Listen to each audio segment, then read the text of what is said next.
There's always a lot of ups and downs in the transfer window, and we have been handed a massive boost. We will discuss this in today's video, whilst going over all the latest Celtic news from the last 24 hours.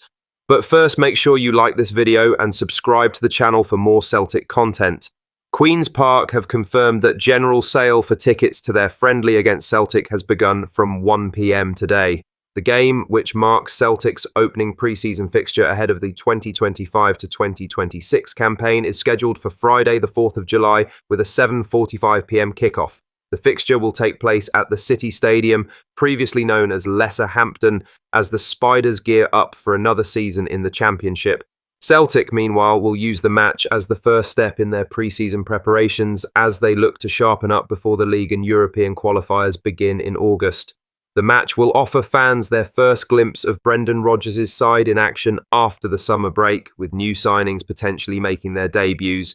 Celtic TV has already confirmed the game will be shown live for subscribers, but demand for in-person tickets is expected to be strong. Queen's Park have also revealed that a small number of hospitality spaces remain in their black and white lounge, with those packages on sale now. Celtic are due to return to training soon before heading into a packed pre-season schedule that includes friendlies against Cork City, Sporting CP, Newcastle United, Ajax and more. The Queen's Park game kicks it all off and will likely feature a mix of senior and B-team players as Rodgers begins to assess his squad for the season ahead. Now for the main story, Aston Villa are ready to sell Louis Barry after Celtic looked to lure the striker to Glasgow in January. But Celtic appear unlikely to reignite talks this summer despite earlier interest. In January, the Parkhead side were reportedly poised to submit a 7-figure bid, potentially up to £5 million, to bring the 22-year-old winger to Glasgow as a replacement for Kyogo Furuhashi. Negotiations were undertaken and Barry was even offered a new contract by Villa, but ultimately the deal fell through. Aston Villa weren't keen to sell the player either. It's not leaving them a lot of time to get a deal done. Hull Live reports that Villa are prepared to sell the striker, who spent the season out on loan before Monday, in the hope that they fall on the right side of the strict PSR regulations. Now for Celtic, attention has already shifted elsewhere. Callum Osmond is set to join the club this summer. Sources suggest a medical has been completed and a deal is also being agreed. He is someone that is expected to come into the first team, not the B team, after an impressive season in the Premier League too. In other news, Charlie Mulgrew believes Brendan Rodgers still hasn't fully settled on his preferred centre-back partner for Cameron Carter-Vickers, despite the hefty investment Celtic have made since Carl Starfelt's departure. The former Hoops defender, speaking to Record Sport, shared his impression that neither Liam Scales nor Austin Trusty have yet fully convinced Rodgers. The Irishman did seem to win the battle, playing more regularly and looking like he had displaced the former Sheffield United man since Celtic played Rangers at Hampton this season. Scales was subbed on for Trusty, who really struggled to put a run together after that. This is what Mulgrew had to say. "I get the feeling that he's not completely satisfied with Trusty or Scales.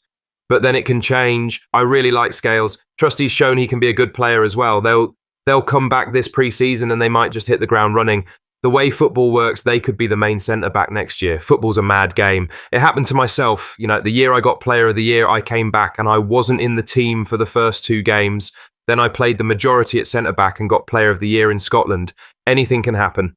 I'm sure Brendan Rodgers will be assessing that and seeing who's the best fit to play. That's the good thing about Brendan Rodgers. He's always keeping people on their toes by knowing if they don't perform, they'll be replaced. As a player, you want to be kept on your toes and not be resting your laurels, he concluded. With the manager demanding high standards and Champions League qualifiers on the horizon, pre-season will be crucial for both Scales and Trusty to stake their claim and possibly cement their role beside Carter-Vickers, who remains pivotal to Celtic's backline.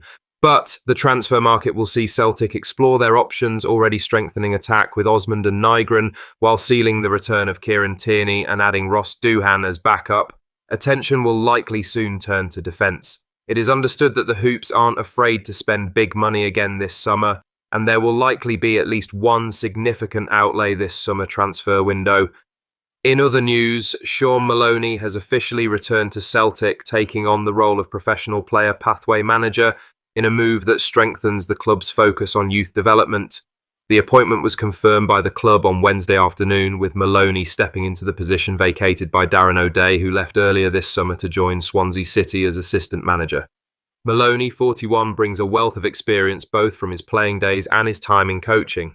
After hanging up his boots, he initially began his coaching journey with Celtic's development squad before moving on to a role with the Belgium national team under Roberto Martinez. He also had managerial stints at Hibernian and Wigan Athletic, most recently leaving the latter in March.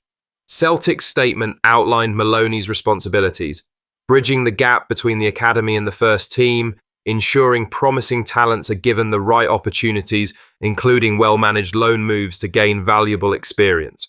Maloney expressed his pride at returning. "It is a huge honour to be given this opportunity to return to Celtic in a role which I am really passionate about. My aim will be to work really closely between our academy and the first team and create the very best opportunities for success," he said. Brendan Rodgers also welcomed the move on the club's website. He said this: "He is someone I believe will make a great contribution to the club in this area. He is an intelligent guy who knows what it takes to be a successful Celtic player," he said. One of the clubs that Celtic could be looking to work closely with is Queen's Park. Reports in recent weeks and months suggest that the two sides are looking to strike a deal which will see some of Celtic's top prospects head to the Championship side on loan. Young players from Scotland would be able to move freely between the two clubs if a deal is struck. Lastly, Luis Palma has stirred headlines back home in Honduras after his match-winning goal against Curaçao sparked controversy, not for the goal itself, but for the celebration that followed. The Celtic winger found the net in the 91st minute to fire Honduras into the knockout stages of the Gold Cup.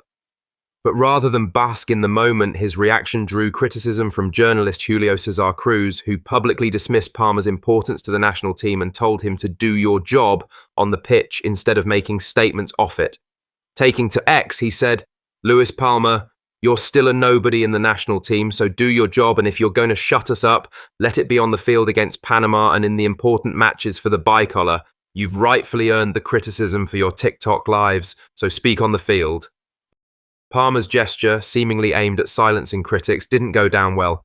The moment shone a spotlight on the pressure facing the 25-year-old, who endured a mixed time at Parkhead after arriving from Aris. While capable of brilliance, his inconsistency left fans and pundits alike frustrated. Now in the spotlight again for his national side, the scrutiny continues. He responded calmly when asked post-match, acknowledging that players hear what's being said, but insisting that the team remains professional and focused. He said this: "This is a dedication to no one. We take everything that's said about this group with a grain of salt, and I think they're right in some ways, and we're very professional about how to act," he told Diaz. At Celtic, Palma's future remains uncertain, with new signings coming in and Brendan Rodgers reshaping the squad for another title tilt and Champions League push. He'll need to prove his worth. What are your thoughts on these? Let us know down in the comments section below. Make sure you've liked this video and subscribe to the channel for more Celtic content.